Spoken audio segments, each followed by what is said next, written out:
Hi. நம்ம இப்போ ஒரு செடி ஒண்ணு நடுறோம். அது சரியா பூ பூக்கலன்னா என்ன பண்ணுவோம்? மண்ணு கரெக்ட்டா இருக்கான்னு பார்ப்போம். தண்ணி கரெக்ட்டா ஊத்துறோமான்னு பார்ப்போம். காத்து கரெக்ட்டா வருதான்னு பார்ப்போம். வெளிச்சம் கரெக்ட்டா இருக்கான்னு பார்ப்போம். ஸோ இந்த மாரி என்விரான்மென்ட்லாம் எல்லாம் கரெக்ட்டா இருந்துச்சு அப்படின்னா, நம்ம பெருசா எதுவும் எஃபோர்ட் போட தேவையில்ல. இல்லீங்களா? ஜஸ்ட் நம்ம சாப்பிட்டு ஏதாவது தூக்கி போட்டா கூட, அது மரமா முளைச்சு நாளைக்கு பூ பூக்கும். கரெக்ட்டுங்களா? அதே மாரி தான் நம்ம லைஃப்லயும் நம்மளோட என்விரான்மென்ட் ரொம்ப ரொம்ப முக்கியம்.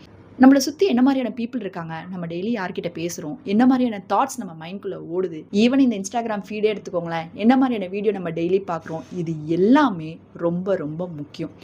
உங்கள சுத்தி ஒரு செல்ஃப் டிட்டர்மைன்ட் பீப்பிள் இருக்காங்க. இல்ல ஒரு கஷ்டம் வந்தா கூட ரொம்ப புலம்பாம ஈஸியா ஹேண்டில் பண்ற பீப்பிள்லாம் இருக்காங்க அப்படின்னா, அவங்கள கெட்டியா புடிச்சுக்கோங்க. பாசிட்டிவ் பீப்பிள் நம்மள சுத்தி இருந்தாங்கனாலே, நம்ம பெருசா எதுவும் எஃபோர்ட் போடணும்னு அவசியம் இல்ல.